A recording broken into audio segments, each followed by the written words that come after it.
welcome to the Mind Chimp podcast. Hey Lloyd, welcome to the Mind Chimp podcast. How are we doing? I'm doing very well, thank you. How are you? I'm wonderfully well, my friend, wonderfully well. So, Lloyd, before we even get into the good stuff, the first thing I kind of want you to do is I want you to pick 4 numbers from 1 to 100 for me, please. 1 to 100. I'll go with 22. Yep. It's the date of my birthday. I'll go with number 10 because Harry Kane wears that. Okay. I'll go with 82 because I'm thinking football and there's no footballers I can think of 82. Okay. And I'll go with 50. 50. Awesome. You probably know what's coming with these numbers, but we'll see later on. So, I guess, yeah. When I ask my guests to come on the show, Lloyd, the first thing I do is ask them to tell me what their log line is. So can you remember what you said yours was? Yeah, so I would say that I curiously pursue the truth in a playful way. Okay, and I think yeah. we're gonna jump into that in just a sec for sure, for sure. So when you was in school and the teacher said, Lloyd, you should look you in the eye, and this is baby Lloyd, maybe 5 years old Lloyd. And she said, Lloyd, what is it you want to be when you grow old? Like older? What is it you would say? I want to play for Tottenham up front. Okay. That's it. Yep, that's it. That's a goal. Yeah. That's it. Well, you asked me this question last time, and I thought, I think I thought too far ahead, and I thought, no, that's always been there, scoring the winning goal, which I did when I made myself on Football Manager back in 2011. Okay, fair enough. Again, we'll leave that there.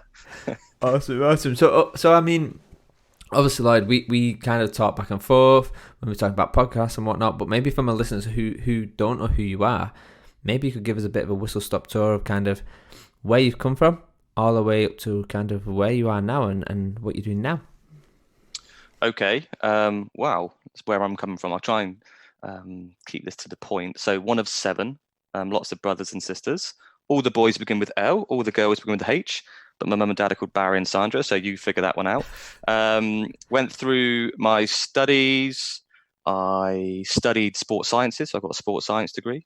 I then dipped in and out. I did a master's degree in coaching sciences. I then did my PGC, became a teacher, and I taught something I never studied, which was anatomy and physiology, which I loved and grew a passion for. I became a teacher trainer in that area. I then, in between, I did some freelance work. So I did randomly, as things are with me, I did some freelance work in Doha, in Qatar, delivering health and safety training, or kind of trainer type stuff. I then got a job at EDF Energy. So I was a simulation instructor. So I was designing training programs for like Homer Simpson's job, which actually is quite difficult. I had free reign. I went Jonathan Ross then, didn't I? I had free reign from a pedagogical perspective, and then kind of worked my way up into my current role as head of digital and innovative learning. Okay. So kind of a bit of a, I guess when I was doing a bit of research on you, I noticed kind of the background which you mentioned about, the Homer Simpson.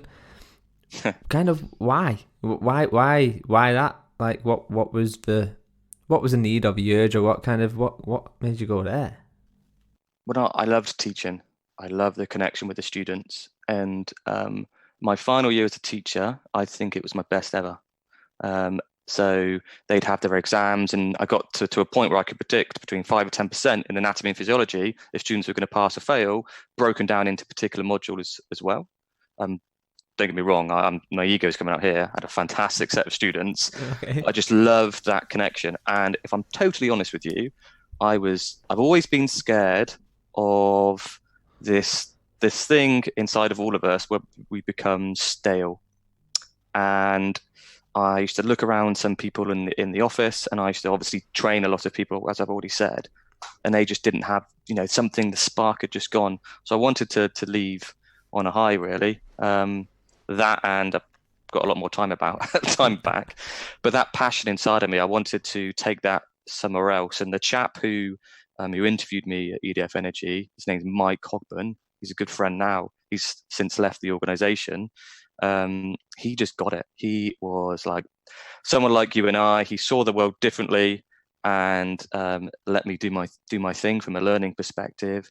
It's had some failures, and so I could sense by speaking to him that I'd be working for the right person. I think that's always massively important, to work for the right person. I believe we work for individuals, not for organizations, however big or small they are. Yeah. It's interesting you mentioned about stale. And I kind of don't want to jump into that, but I want you to remind me if we don't. But I'll make a note. Yes, please do, please do. But I guess kind of it's interesting. You kind of you mentioned, and this is going completely digressing off topic anyway, like we tend to do. But in talking about kind of you leave, you work for people, not necessarily organisations, and I think that's really true. I remember there's a couple of times where my boss has left, and instantly once your boss goes, the team dynamic changes, and you instantly become a bit kind of unstuck, and the company's still the company, like nothing really changes, but it's really interesting when that piece moves, and the piece being your manager, right? You kind of go, so much doesn't feel right now. Yeah, I think everyone is absolutely wary of the douchebag, excuse the phrase, because the douchebag aren't aware of themselves, are they? I think that's the biggest thing for me, and I think it's really important to be grounded. I think it's really important to know that life comes first. Young family, and lots of people who work for me got family members as well. Family members, kids and whatnot to look after. And if you work for someone else's ego, it's just never going to be fun. Actually, I'll turn around and I'll look at a book called The Happiness Advantage by Sean Agle, and there's actually research to say that if the relationship between a manager and a worker is stressful, it can increase the likelihood of having a heart attack. So the science supports our opinion here. I mean, this is always good. This is always a good start to a podcast when we bring science into it. I love it, Lloyd.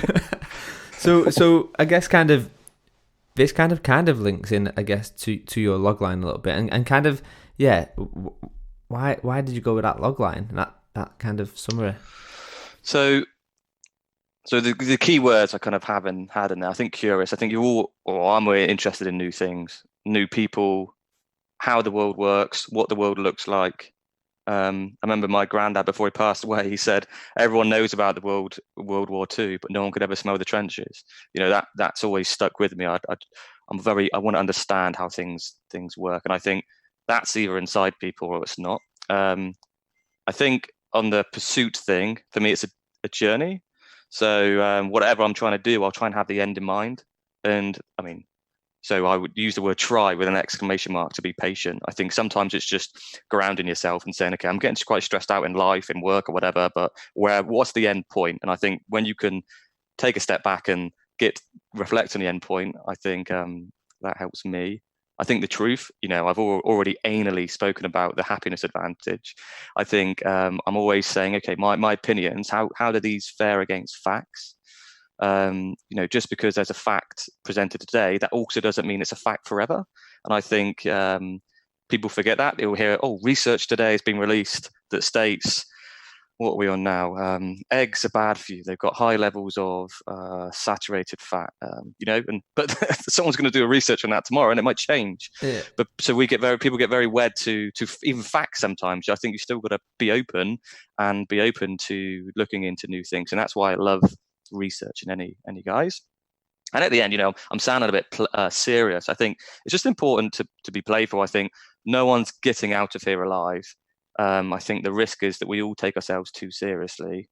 Being a parent is the most important thing to me, and I really want my kids to see that the playful energy I have, the silliness. It's interesting you mentioned facts, and I think facts are like people's opinions.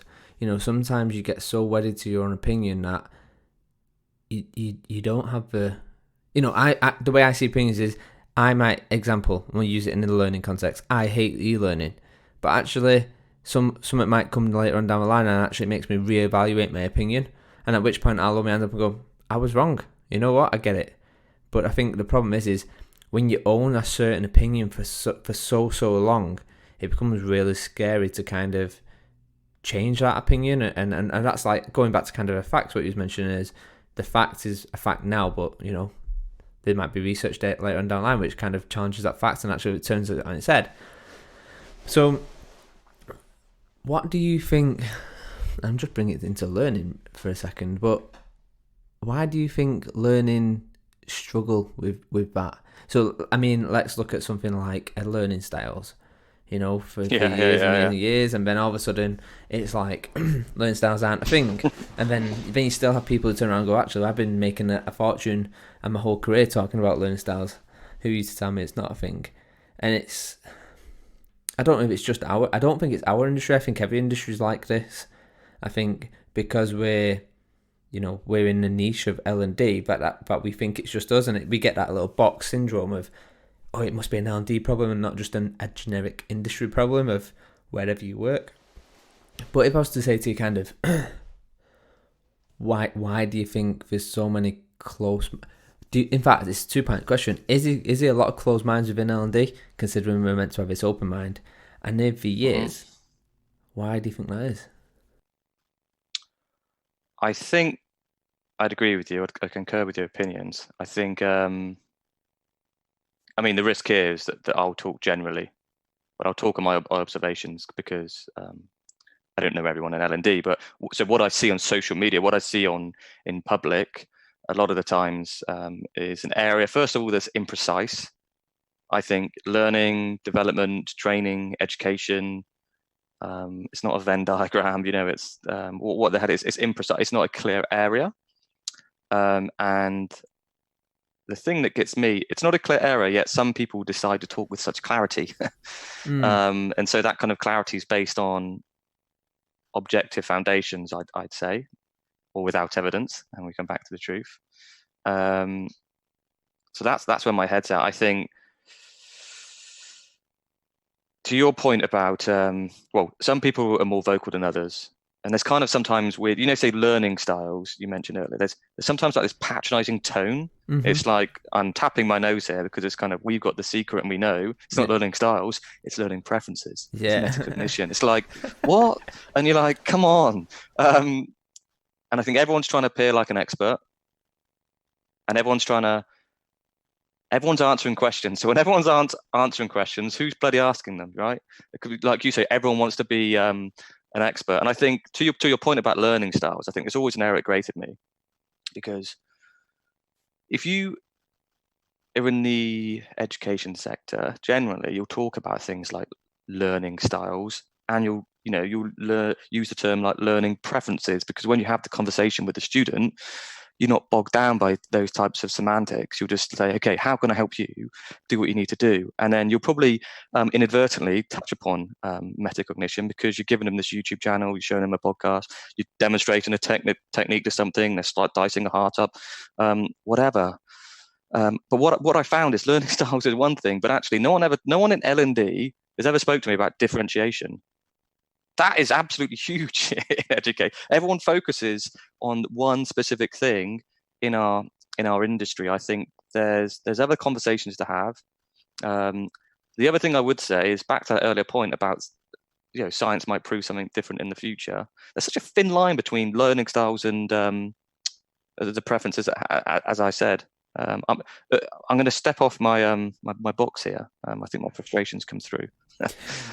I think it's a good thing. So when I do these podcasts, I am aware that I sound like I'm giving LD a bad name. And the questions I pose, I try not to be weighted, I try to be really impartial. But I think we have to have these conversations out loud in order for us to go, okay, yeah, it talks a point. Because I will be the first person to hand up and say, I kick e-learning like there's no tomorrow. And when I say e-learning, I'll be very precise. A click next to e-learning. That's what I'm talking about. And yeah, it's horrendous. Yeah. And but the problem is it's an easy thing to kick. And like I realised it was probably last year. I was like, I'm just gonna stop talking about this now. It's like it's pointless. It's pointless. And what I see as well is this regurgitation of someone's idea and wrapping it up as your idea, and that's fine. That's fine. There's that whole thing of actually you might not even realise you've seen that a year later on down the line. I mean, you do think it's generally your idea. But I don't know. Like, I want this podcast. I will do a podcast around L&D and talk about everything what I love about it.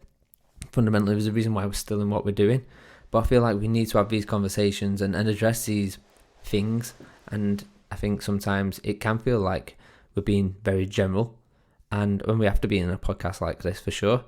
But I think there's so much value in having this conversation and saying, we use a learning styles there because it's an easy one to talk about, but we have to have these conversations in order to either say shut up talking about it now, or actually, like you said, like there's better things to be talking about.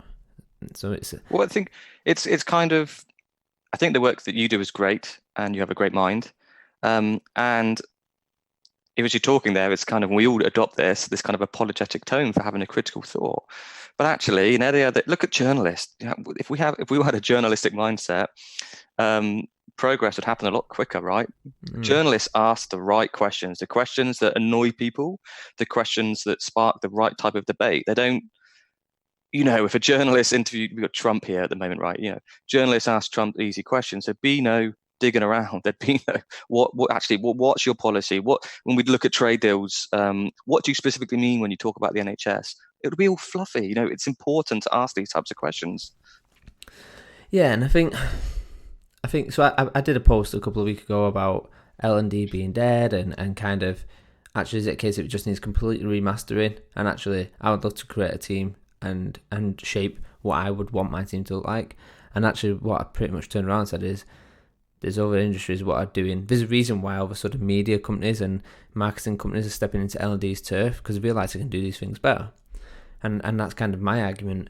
And it's really interesting. I think it got like 15,000 views, but only a few comments. I was like, that kind of summed up the L&D for me, the community at the moment. There's many people kicking the dead horse, but actually, and I asked the question, if I'm wrong, tell me, if I'm right, tell me. And I literally got probably 5 comments on it. I was like, that's because there's so many people who're scared of change, because a lot of their livelihoods depend on maybe classroom or something. And then there's also some who really don't know, and kind of they're comfortable with sitting on that fence. And but I think you need these provocateurs 100%. You need these people to challenge it. But then I also think you need to engage them in that conversation in order to get further with it, rather than it just being a statement and forgot about. So yeah. Yeah, I'd also say there's probably a large audience in that 15,000 who are, the Facebook stalkers. They don't do much, but they're soaking it all up as well. Yeah, definitely, and fair play to him. I was waiting for good debate on it. I was waiting, but. Build it and they will not come. So I guess, like, maybe for our listeners, maybe you can give us a bit of an overview of what a day in your professional life looks like. Well, no day is the same. And the reason is I do an awful lot of travel. So I'm based in the southwest, about 20-minute train ride from Bristol. So maybe 2 or 3 times a week I'll be in London, which I love because the company I work for is flexible, so I don't have to move to the Grand Smoke. And when I'm in London, it might be one-to-ones with my boss, it might be senior leaders in the organisation I'm having conversations with, talking about their plans, talking about their people development bits and pieces. At the moment, a lot of my time's one-to-ones with team members. So we've gone through a restructure at the end of last year where in our department we removed manager positions. So as a head of, I've got a lot of direct line reports. So a lot of my time is also spent having those types of one-to-one conversations with my team members, making sure they're okay, making sure they're cool, and supporting them where possible, which I love because I love working with people. I absolutely have enjoyed that this year. And outside of that, probably once a month I'm either speaking somewhere or I'm part of a conversation, like a breakfast morning, which again I enjoy because bringing the outside in is vitally important for my role. And then, like everyone else, really, I'm doing the boring stuff, the governance calls, the weekly head of function meeting calls. But I will try and be ruthless. With my time where possible. It doesn't really sound fun, does it? But no, I think it sounds awesome. I think I like the fact that the first thing you talked about was the people rather than the necessarily tech and innovation and whatever else. Like your first go-to there, listen to was talking about actually people in your team. So, and what? So how long have you been in the role of having these team members? Is it about what, 2 years, 3 years? So I've been in this role for about two and a bit years with the new team structure since January, but in the role 2 and a bit years. So, what's been your biggest learning from the restructure to where you are now as a manager? And you can use. I think manager and leader are two different things, but equally important. But yeah, let's do it as a leader actually. The biggest learning.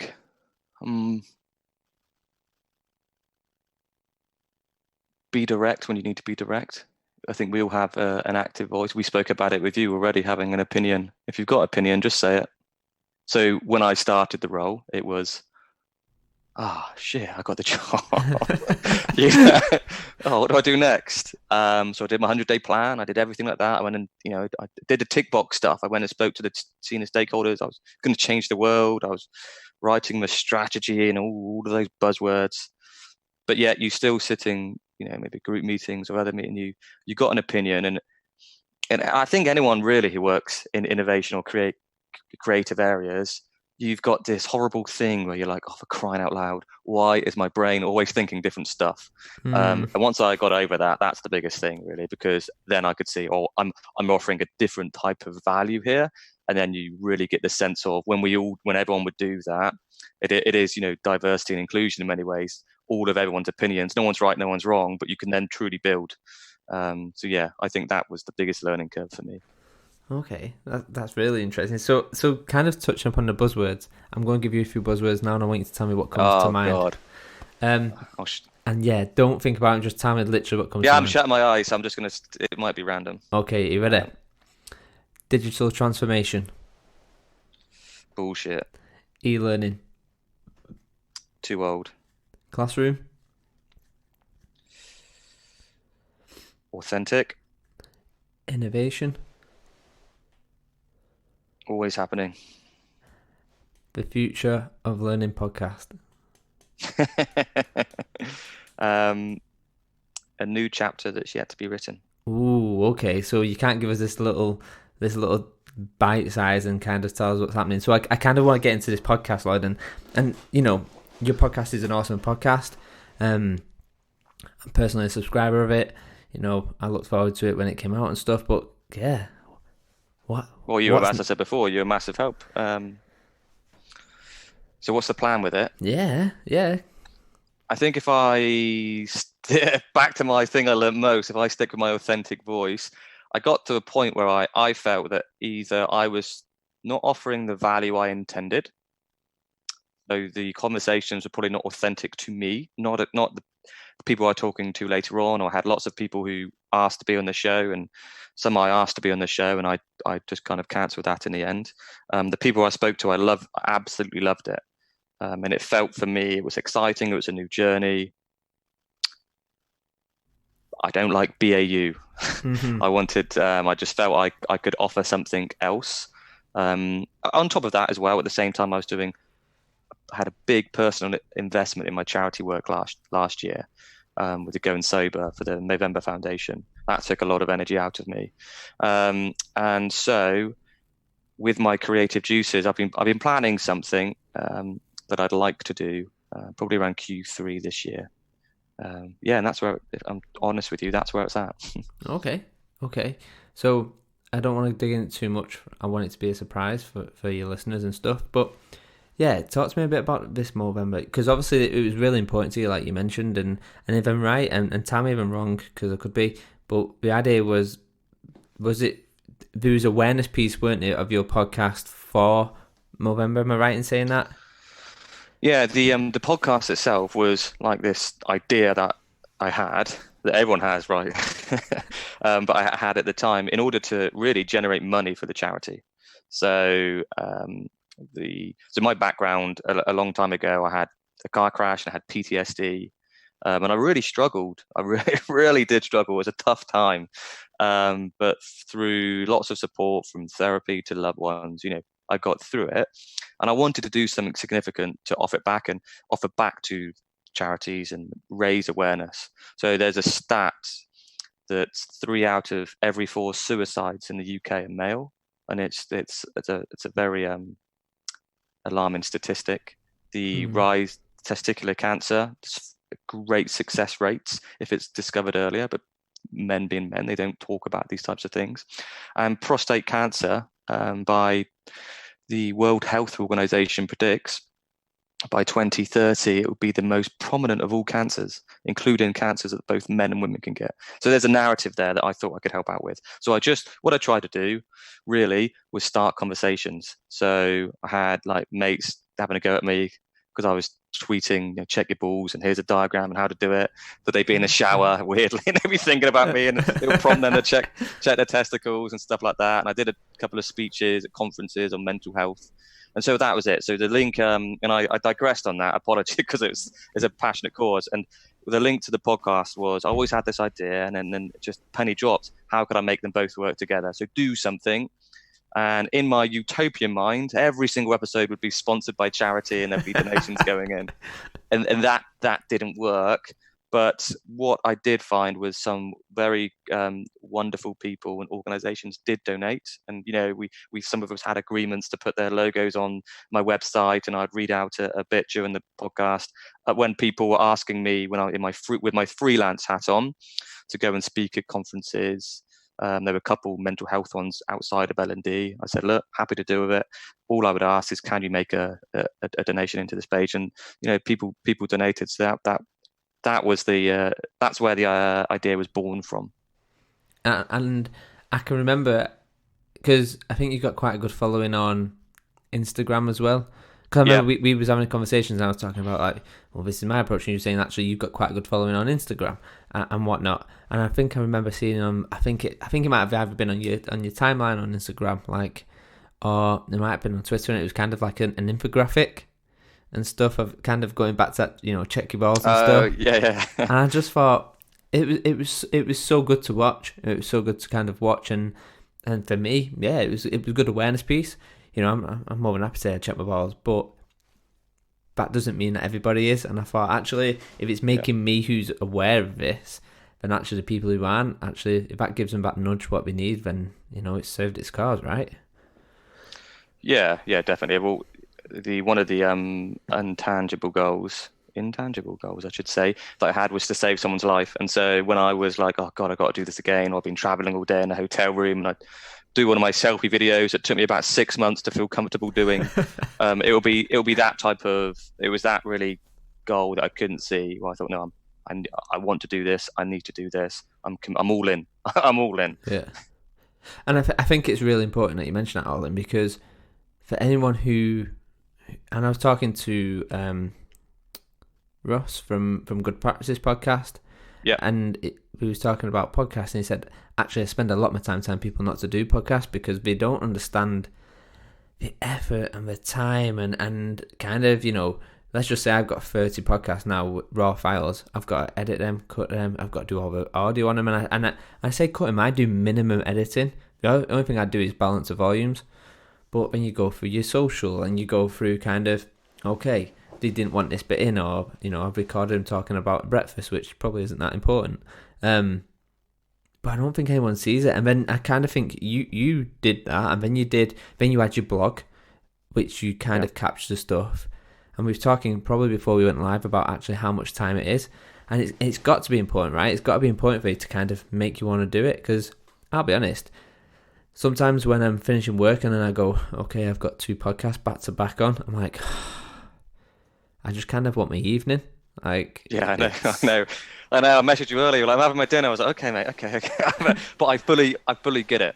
You have to go back to that curiosity thing I said at the start. It's either in you or it's not, I think, because if you're going to do it properly, it is an investment in time.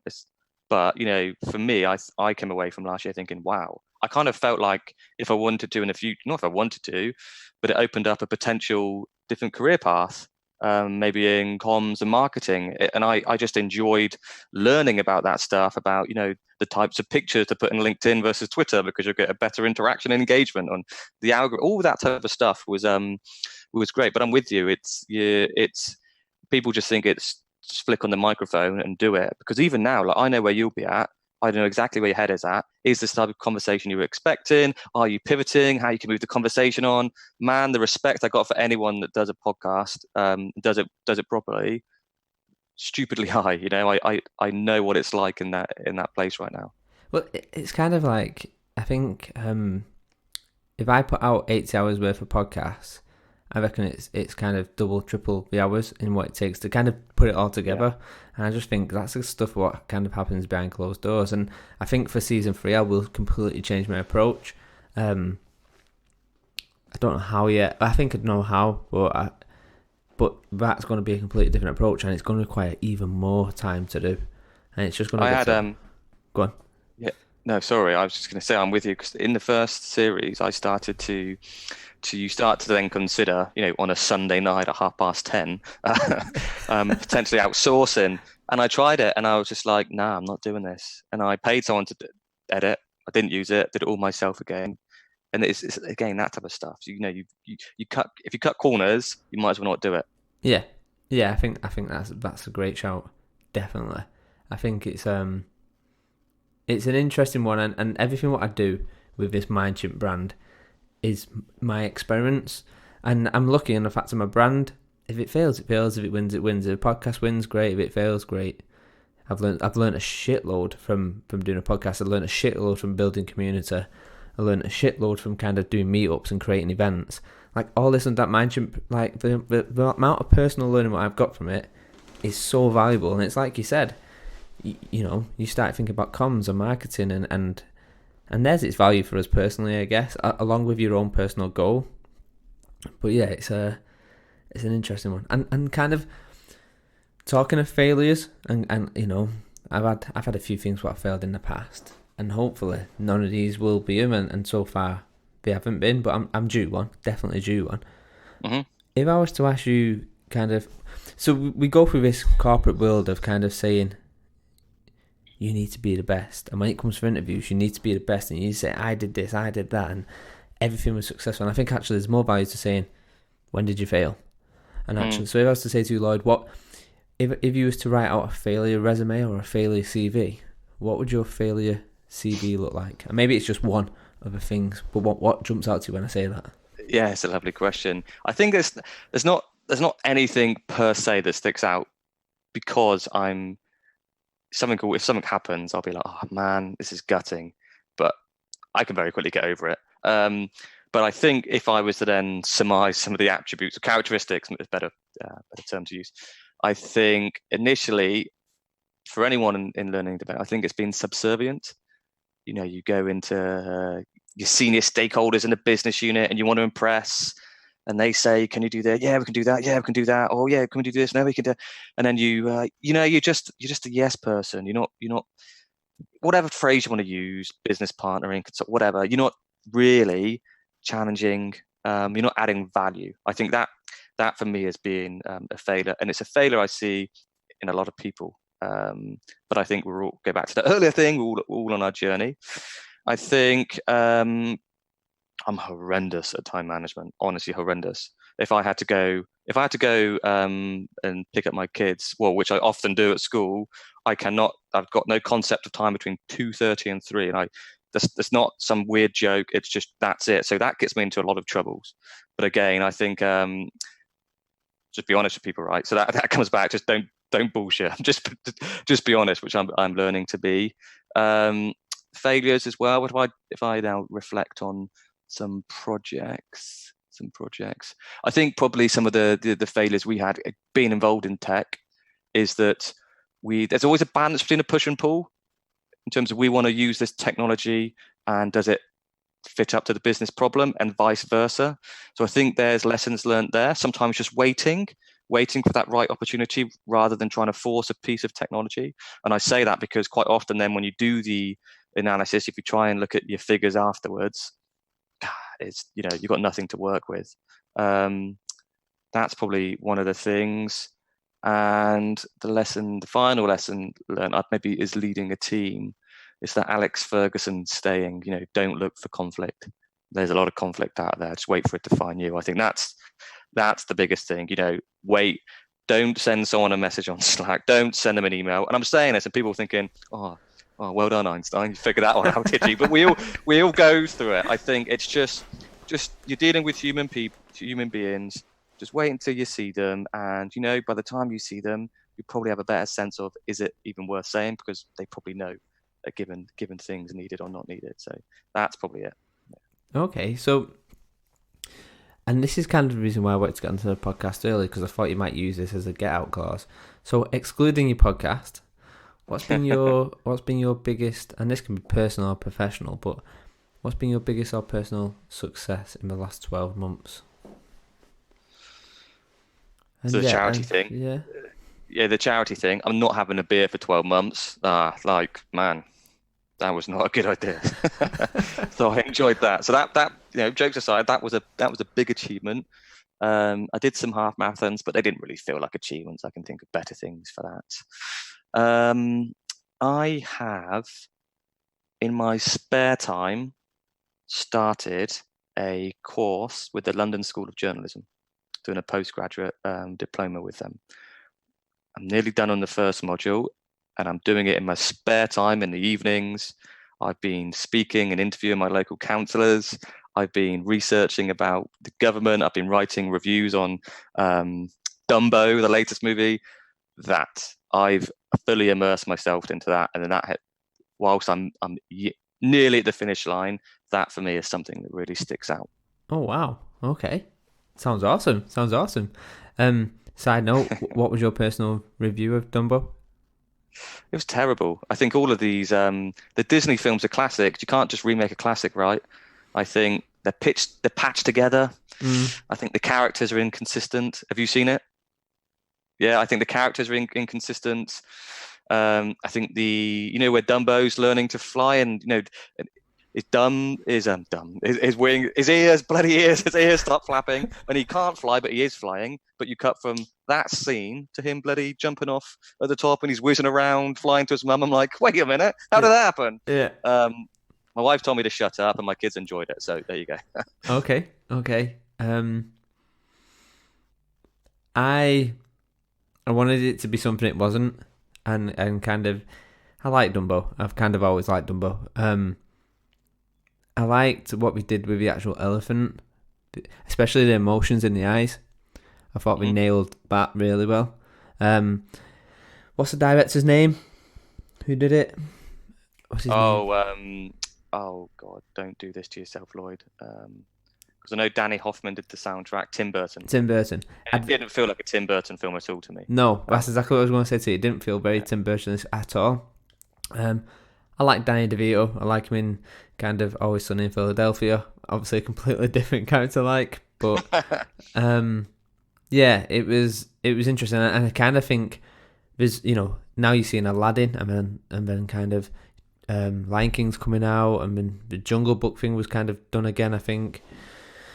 But yeah, I think it shows the lack of creativity in Hollywood in general. And, if you've got to go back to original ideas, and there's a bigger question to be answered, which is a shame, really. But, kind of off topic. But, so if I was to say to you, right, okay, man, you're coming out of a football stadium, and let's say it's Spurs, yeah?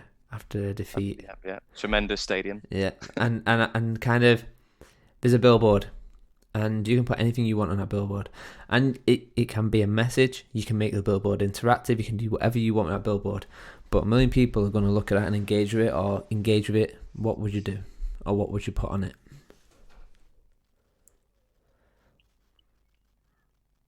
Calm is contagious. Okay. Care to elaborate? Yeah, I think it's easy. Sometimes it's easy to get angry in situations. Sometimes I see people getting panicky. We see projects, the timeline's going to go, the budgets, everyone's losing their heads. And this is not just at work, right? I think, yeah, it takes a lot of work to be calm whilst not being blasé. That is an effort. Okay. Okay. You're calm, you're rational, you make better informed decisions, coming back to the truth and being objective. Yeah, I see a lot of people panic, fluster. I do those things, right? If we see anyone see me on a stage, I'll get like everyone else. But I think trying to ground yourself, and I know if we're going to mindfulness type of things, I don't know, but trying to ground yourself and be calm whilst everyone else is losing their heads is an achievement. Okay. Okay. Kind of taking this a little bit different way. Can you remember the kind of the first time you ever got in trouble and what you did? I was an absolute. I've already told you I was one of seven, right? School of Hard Knocks. I was a tearaway when I was a young lad. So I can probably think of a few situations. Let me go through. So, yes, doing things that young boys do. Yeah, yeah. I won't give you a specific example. Okay. So kind of, I think I'll tell you what. I told my school teacher to spank my ass and call me Charlie once, and I got booted out for 3 days. I watched South Park on a Friday on Channel 4. South Park has a lot of things to kind of, a lot of children have a lot to blame on South Park, I think. I remember South Park. It was an interesting show. It was definitely an interesting show. So kind of going back to maybe before, I don't know how old you was when you asked the teachers to spank your ass and call it Charlie, but kind of, if I was to say to you, explain what you do to a 5-year-old, how would you explain what you do? Oh, I love that question. What would I say? Well, I've got a 5-year-old, so I'm picturing talking to my youngest Georgia. I try things and see if they work. No, I try fun things and see if they work. That's what I would say. Okay. So, in your role right this second, and this can be again 12 months, what's the most fun thing you've done? Oh, wow. So many things. I've gone to the state of Georgia and benchmarked a project when I started, the Homer Simpson project I referenced earlier. That was a lot of fun. We've done some awards. We won some awards. Those were, I'm not bigging up the award here. I'm saying the night was fun with the team. We've gone through a restructure and built a new team. That's been fun. That's been really fun to work with people, new people, and follow them on their own journey. I've got to go to Paris a number of times and trying to teach myself French. That's fun. So I think what I'm saying is the experiences I've had have been really fun. Okay. And it was interesting when you mentioned about suicide and whatnot, and a little bit earlier I was kind of thinking about, so obviously my kind of world, if you like, is experience design. And I was reading recently about how they've done this thing now on bridges, how to make bridges, because I was reading about suicide and bridges, and how their approach to experience design for bridges, and kind of actually making a bridge not be this isolated place and making it feel so much different. I think it was China had one where it was kind of saying it was nudging along, it was nudging you through the bridge, kind of like it was prompting you to move to a telephone box. Near me there's a really big bridge, and actually what they've done is they've asked lots of school kids to write little messages on the bridge. So I like this kind of this approach. Whether it's kind of impactful or not, I don't know. But you know what? If it buys 10 seconds for someone to walk past and save someone's life, like last year, my brother stopped someone from jumping off a bridge. And I remember this. Yeah, maybe saying it. Yeah, and he said it was the most impactful experience he's ever had, and yet he didn't jump off a bridge or anything like that. He was talking about kind of having how he had to talk him down, and how he had to say, actually, it's not just you now, it's me, because you brought me into your world and you do this. And it was kind of, I found it really impactful. And actually, I don't know, I think bridges is a scary one for me. I mean, all suicide's scary, right? Like, whether it be bridges, whether it be overdose, whether it be whatnot. But yeah, I don't understand where my thought pattern went, and it just went completely. It's very interesting. The China Bridge design thing is very interesting. And you're right. It's a very it's a topic that needs not to be normalized, but it's a topic that needs to be discussed because it's a serious problem. It's a scary and serious problem. Yeah. Yeah, it is. And I used to do this piece when I was used to be over at O2, and I used to tell them this story about this guy who kind of never got acknowledged. And we see it all the time in work, we'll walk past each other. You all right? Yeah. You all right? Yeah. Walk on. And I actually think we never ever stop and go, no, honestly, are you all right? Like, we say, are you okay? And then walk on. We never really hang around to wait for the true response. And I used to tell this storytelling piece around this guy who kind of became invisible. All the signs were there that something was going to happen. Anyway, but he kind of makes his way to this bridge. I'm fast tracking the story. And as he's about to step off a bridge, he turns around and a car drives past him, and a little kid in the back waves at him. And he steps back over onto the bridge and walks away. Please get him. And we say, do we mind asking you why he stopped?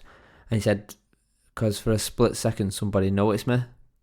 And I just think that for me is the scary thing within culture, especially in corporate. How many people are walking around with these fake smiles on who actually inside are really sad?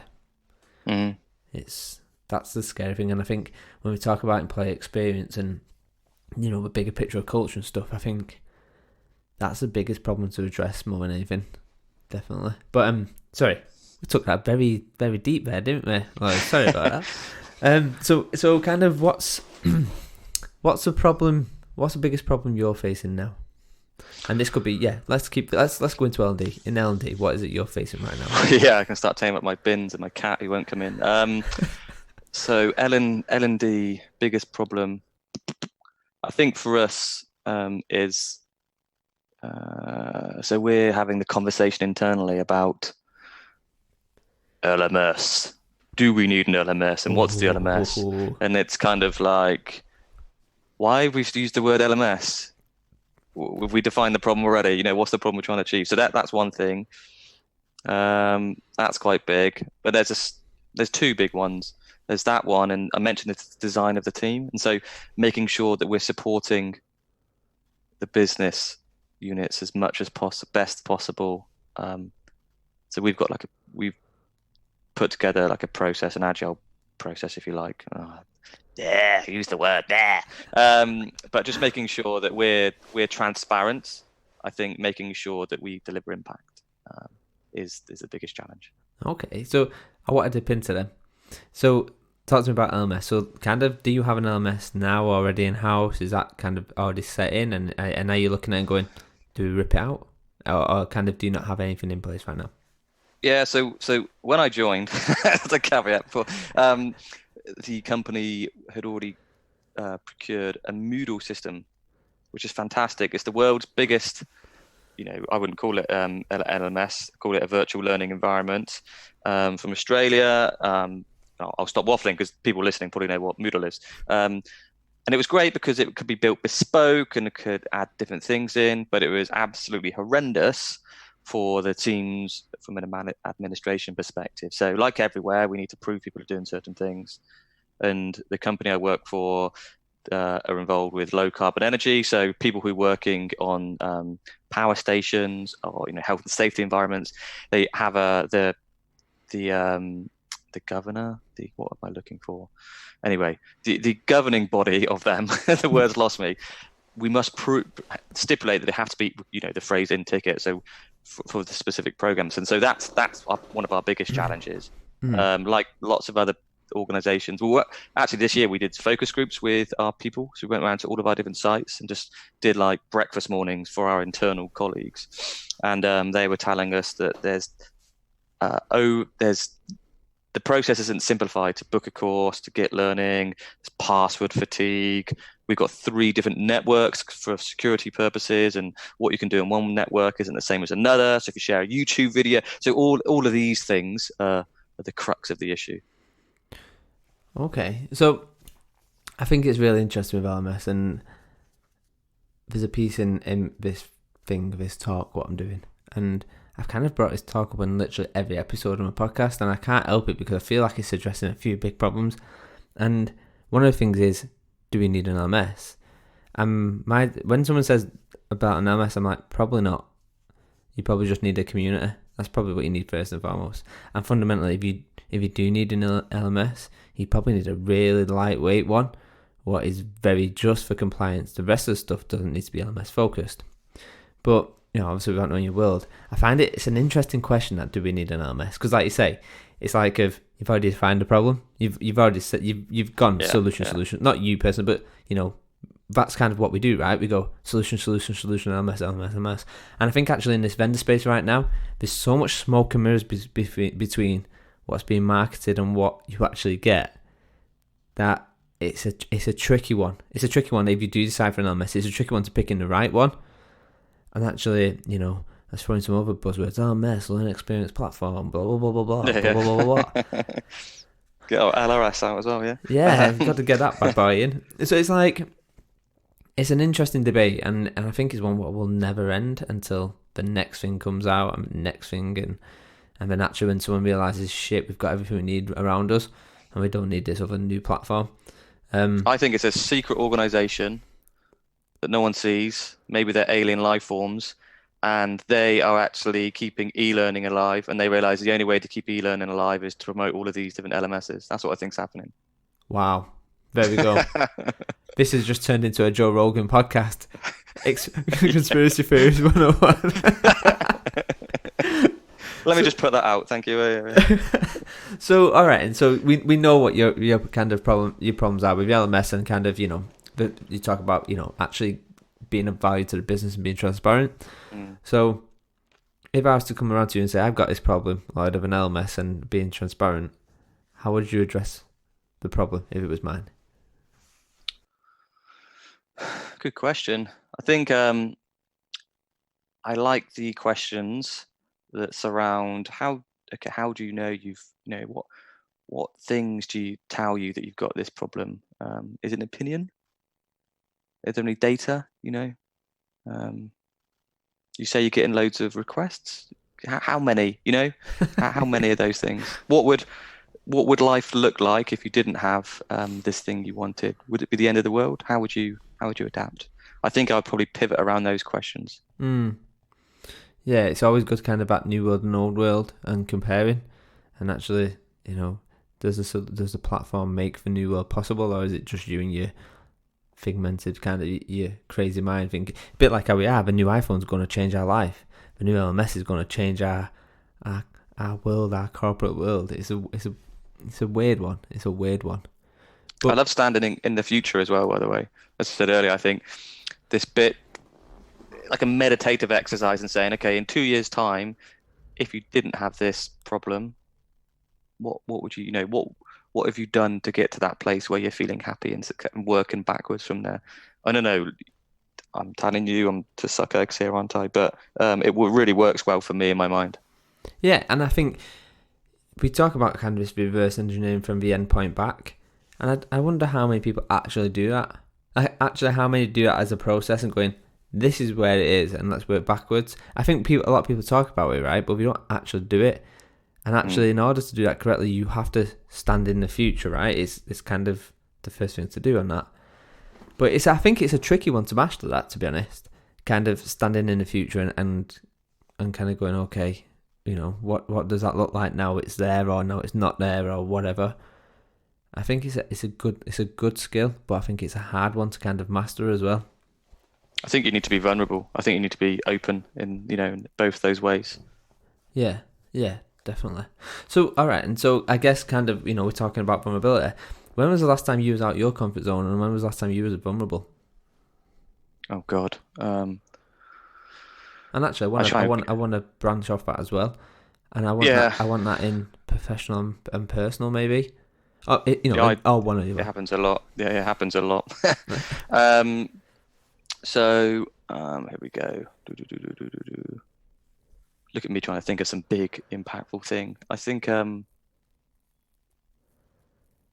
last night. So I coach a football academy team, Western Football Club, and we're doing fitness tests. and I got a friend who's a strength and conditioner at Bristol City ladies team. He's done very well. He's very well. Chris's name is, and I sent Chris a number of tests I thought we could do, and he was like, "Mate, you know, those days of me being a knowledge are gone." He was like, "Mate, I've just given him e-learning, put it that way, in his world, and he's torn them up. So I've gone bleep tests, squats in a minute, all that type of stuff, and he's given me all these different tests and apps and things, and yeah, wow. And so we had all these parents watching, all of the kids ready to do it. And so just trying these new, I was out my comfort zone, but I liked it. I was learning something. Learning something new. So that's probably a personal one. But stuff like this, those types of, I'm always trying to put myself out of my comfort zone. And then professionally, I think having conversations with people and saying that they don't, their job no longer exists is a very hard conversation to have. Mm. I mean, how do you even prep for that, right? It's kind of, I remember when I was at O2 and I had to tell somebody, he's literally, his wife had just given birth. I remember at O2 kind of, and I say O2, it's O2 Tesco Mobile. I mean, you weren't allowed to give that news over the phone. Yeah. And it was like, you got to have this conversation with him. I was like, okay, that makes sense. But he's literally just had a baby girl. And to ask him to come into the office to say, your job's not available. It's hard, isn't it? Like, you can master delivering a message, but especially with you, Lloyd, I'm assuming these people you've had these conversations with have been in your team, you know them personally. It's been on nights out, all that type of stuff. I think, so if I have a one-to-one and I know, that I try and read a lot of psychology books, and none of them still, I think, are better than the gym paradox, I must say, in terms of tangibles you can use after. And so if I have a one-to-one with someone, I'll say, what do you want to cover today? I'll have all my bullet points, and I just think it's a great way to get there. Everyone's got a chimp, haven't they? Everyone's got a rock in their pocket or something. Yeah. Let's nail that. Let's sort your stuff, and let's go through that. When it comes through to what's it called? Having those types of conversations, I just think the best way is just to be, pull the trigger as quickly as possible, be direct, be passionate afterwards. But people don't want to. It's like when you give anyone feedback, they just wait. Some people just wait for the result, right? And so it's a big deal. So that's what that's my approach, really. I took, rightly or wrongly, and that might change with experience. But I thought, no one wants to crap here. They just want to know. Yeah. So let me tell you. And I'll tell you why, and I'll also fully understand, and I fully get, and I don't expect you even want to listen to me, but I'll try and do my best, and I'll try and do what feels right. And if I was telling my kids what I did, I, in my heart of hearts, believe that I try to do the best I can. And I think it was even difficult reflecting in my mind as I'm saying that. I think that's all we can do, right? And maybe life will make it better. Yeah. For me, that is. Yeah, no, definitely. So, your podcast is called The Future of Learning. Mm-hmm. So, what is the future of learning? And I don't mean your podcast, but what do you see it as? Good question. I go straight away to tech, don't I? I definitely think it involves human experience and human intervention. Yeah. So, and I say that in a way, it's not just class. So I'm not going to say classroom. I'm not going to say blender. I'm not going to say that. But humans will be involved somewhere since the dawn of time. I mean, just look at this. I think if you look at the success rates of language learning, digitally and face to face. Well, okay, you get my point. I think technology is obviously going to play a massive part. I think we were banging on last time we spoke about voice. I just still don't really believe that people get voice. People don't. I don't think they get it. And I think when you talk about it, they're like, yeah, my Alexa doesn't understand me. I'm like, mate, it's why are you thinking about today? It's the technology's on a journey. That's my opinion. I think mandatory training will be happening in cars, electric cars, driverless cars in the future, which will be connected to some ticketing system. I think my daughter will be learning in such a way, or my daughters will be learning in such a way. So yeah, I think it will be an evolution of the experience that humans have with technology. There you go. That's waffle. Oh, I like that. I like it. It's a good one. I completely agree. I think it will become, for me, I think the future is in the design. And when I say design, I'm going to use the two biggest things what are near and dear to me, because why the hell not? Human-centered design and experience design. And when I say experience design, I don't mean experience design how our industry is using it, and the fact of experience design is a learning experience design. I think learning experience design is a bullshit term. You're an experience designer and the byproduct is learning, or the byproduct is this, or the byproduct is that. Learning experience designer, I think it's a fucking BS term. So I went on a masterclass over a weekend in London. So I've kind of been doing experience design for donkeys of years, but I never really knew it was experience design, probably until about 4 years ago. And so have you ever heard of Punch Drunk? Yes, yeah. Yeah, so I went on their masterclass. I got invited to go on their masterclass, and it was like the most intense 2 days of my life. But I tell you what, it's completely sharpened my design thinking. And when I say design thinking, I don't mean the term design thinking. It's design as thinking, and I think that's what it should be. Ooh, I like that. Yeah. And it's so when we talk about our design, you know, a lot of people design about like it looks nice, you know, UI, UX, it looks nice. And actually, coming out the back of that, there's 15 different layers of design. And I'm like, I bet when people use about 2 or 3 of them when it comes to designing their experience. And my experience design is that I think experiences open the doors to allow changing, and you have to give people experiences for them to be aware in order for you to deploy whatever you need to deploy. Fundamentally, if you don't make them care, then you can do whatever you want, and it won't matter to them. It won't matter. But yeah, it was an intent. I had to sound like a little wave to say I can't talk too much about it, and it was the fact that as soon as you go on an experience design thing, and the first thing they do is give you an experience, I was like, yep, this is perfect. So I think it is design. I think it's design as thinking, and the tech is going to be that. The tech is going to continue to be that enabler. I think it's just going to be enable us to do better and quicker and faster things, and remove less load of shit what we don't need to think about. So I like the fact that I think, you know, we talked about voices compliance and stuff like that. I think that's a quick win. I think the only downside is obviously in the state where it's in now, it's still in a bit of a dumb state. But like you say, if you're looking at now, you're never going to going to get anywhere. Yeah. So you should be looking exactly 4 or 5 years or whatever. So what's your biggest 80-20 hack? And when I say 80-20, so I get you're cool. I love it. Yeah. Well, actually, I have a recurring calendar thing on a Friday in the green box where I make myself do 80-20s of my job. Okay, 8 hours sleep, 100%. Okay. So I used to have a set time when I get up in the morning, and I go to bed, and if I went to bed late, I still get up at the time. Nah, maybe some days it's 7, 8 hours. I'll plan 8 hours. If that means going to bed early the following night, maybe having a nap in the afternoon, doesn't matter. I am a different person with 8 hours sleep. Really? Yes, more energy. I snack less. I work better. I'm patient. Yeah. And the science suggests that it's a good thing to do. Matthew Walker, Why We Sleep, a fantastic book. Yes. And if you want to read a book before that, read a book called Lights Out. Have you read that? Have you come across that? No, I'm not. I'm making a note of that. And it's about actually if you've got one little pinhole of light coming through your...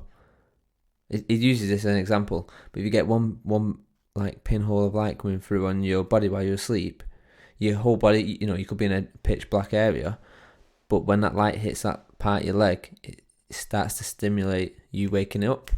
Even though 99% of the room is black and you're asleep, it's talking about how that one pinhole of light. It's a good book. It's a thick book. Yeah. I didn't read it all in one go. It was like in and out. But Why We Sleep is a great book. for sure. Do you know, I'm only a bit into it though, to be honest. yeah, I'll check that out. And just on that note, actually, another 80/20 hack I've um, discovered is if you want to buy a book, and if it's a current book, out in the last couple of years, you can bet your bottom dollar that someone's on a podcast. And so sometimes a couple of books, I've just listened to the author, a couple of 40-minute podcasts, and you get all of the main points rather than go, it's a great, so That's a great show, actually. That's a great show. I love it. I love it. So kind of this is probably coming towards like the last L&D question. Well, probably one of them. But why should people come into L&D?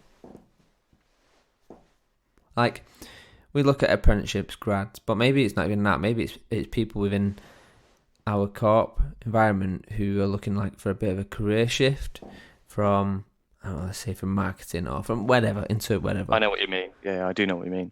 I think they should come in to make impact people's lives. As grandiose as that may seem, I think start really high.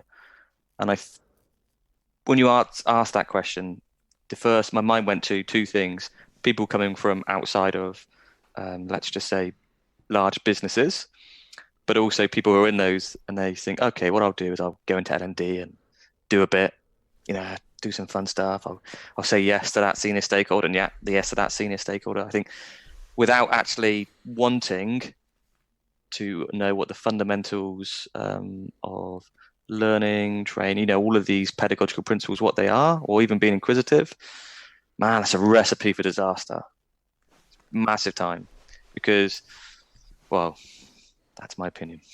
Okay, and I think that's a good opinion. I think you should, from coming from another area of a business, you should be coming in L&D to bring the tools what you know into L&D. I think that's why you should join L&D, to bring the tools what you've got, what the skill set what you've got, what you see a gap in the L&D team doesn't have, and that's where you get that transferableness of it, that wash over. Yeah. But so I guess who's 3 people who everybody should follow? And actually, I'm going to pilot this question out of you. Who's the 3 people who should follow professionally, and 3 people who should follow personally? Good question. I knew the first one was coming, so I'll do the personal ones after. So I think professionally, aside from yourself, of course, Smoother. Mark's Sanders. They're not doing so already. And anyone from Filtered, Toby. But start with Mark, 'cause he pumps out more of the articles that I see. I don't think you get articles in Harvard Business Review if you're, if you're just smashing blogs out like I do or something like that. So I think he's got a very unique mind, and I think it's quite very objective. So that's one. I really like to hear Lloyd Hoffman. I don't think she doesn't really pump out much that I see on like Twitter, and I mean I'm in and out of LinkedIn at the moment. But what I would say is go and look at her stuff on her website and look at some of her talks that's been published onto YouTube. Fascinating, brilliant. I love it. I just love the way her mind works, but I love the way in which she portrays ideas. Yeah. It works for me. And David James. Well, he's a Chelsea fan, as I learned recently, so that's a downer. But he doesn't tweet too much about Chelsea, which is good. Whereas I tweet a lot about Tottenham. But yeah, he's a great guy. He's got this knack of being an expert and knowing a lot and having great networks and contacts, but being so humble and helpful at the same time. It's a wonderful synergy he's got. He's tweeting more, I've noticed now. He's putting stuff out on LinkedIn as well. And the advice he gives, it's practical. He's talking from experience, not opinion. Yeah. The 3 people who who are the interesting characters that I follow on social media? There's a chap. I'm going to log into my Twitter. I don't know if you've heard of him, but I believe his name, or his Twitter username, is at Naval. Naval, yes, at Naval. This person, I don't know how I stumbled onto his account about a year or so ago, but he has an unbelievable knack of concising real life philosophy into a tweet or a set of tweets. And some days, like you do on Twitter, you scroll through and you think, this is unbelievable. And it opens your mind, whether he's talking about finance, politics, whatever. So at Naval is one person. I'm following a lot of journalists, as aforementioned interest suggests wise. But there's no one really stands out.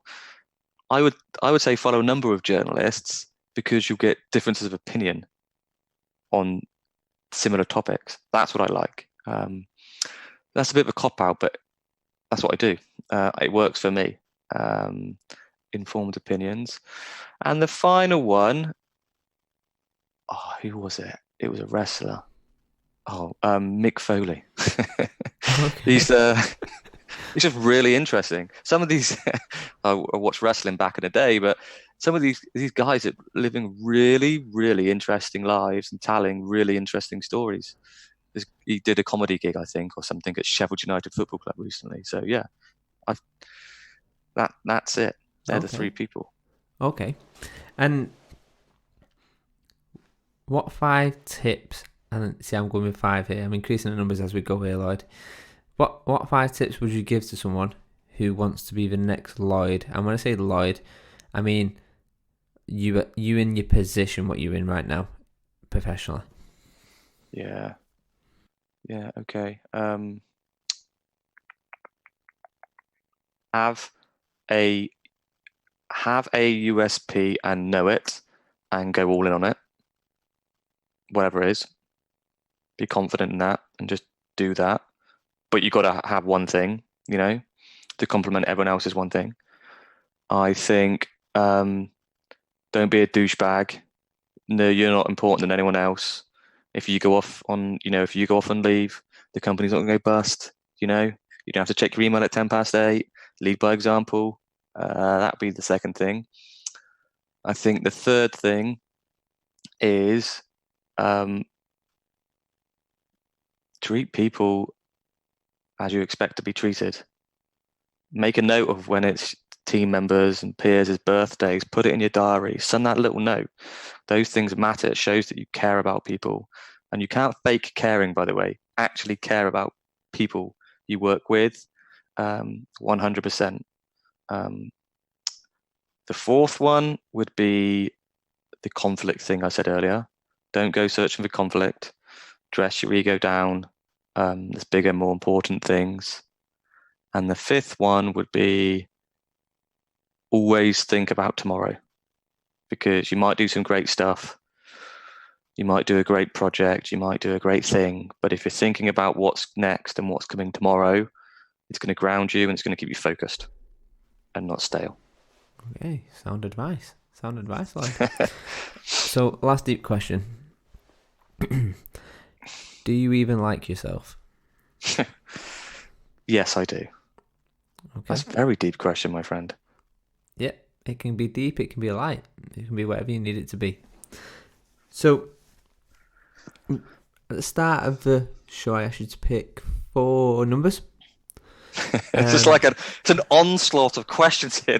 Yeah. It's now like turning into news night. I love it. Yeah. So these 4 questions, and kind of these are 4 items that you find on a desert island, and I want to know what you do with them.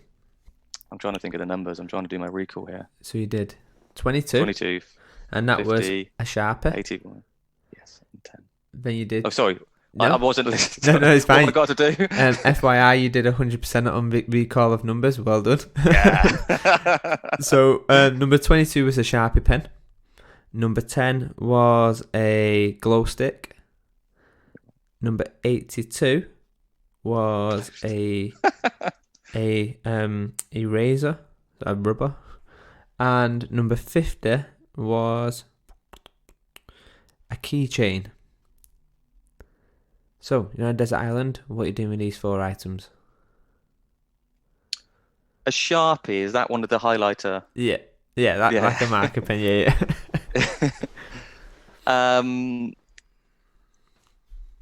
If I had a Sharpie, I'm on a desert island, I've got nothing to write on, have I? I think what I'd do is find like a tree or something where I can use the Sharpie, and I'd write myself humorous little notes so that when I'm feeling a bit down or when I'm feeling a bit lonely on my desert island, I just have a little chuckle at them, and they'd be stupid notes. A glow stick. Well, that's quite obvious, isn't it? You've got to have your party when the birds are flying and the sun's set. You've got to go for it. What would I do with an eraser? How would I do with an eraser on a desert island?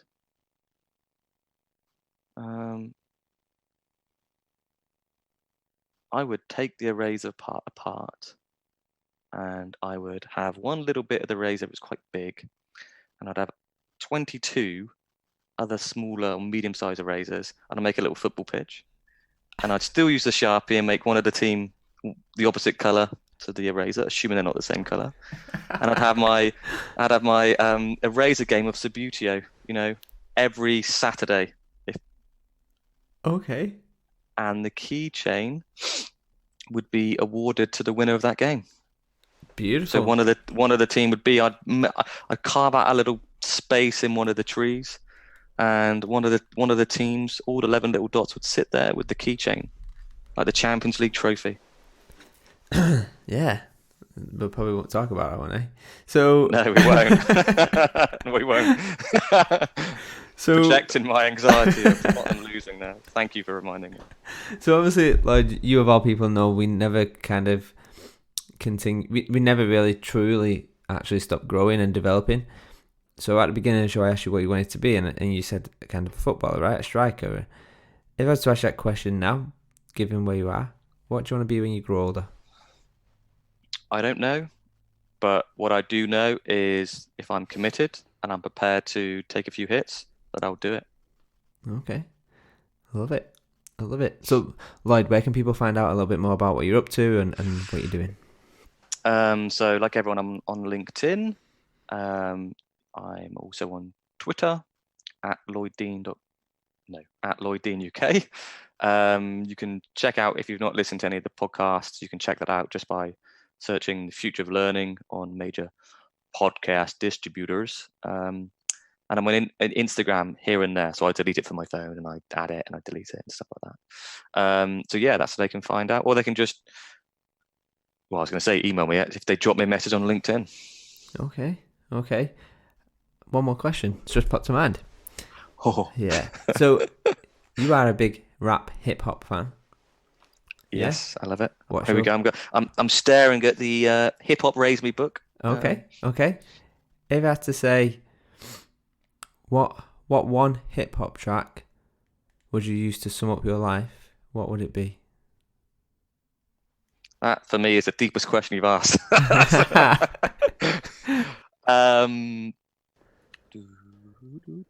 What would I say? I would probably say What's the Difference by Dr. Dre. Oh, good choice.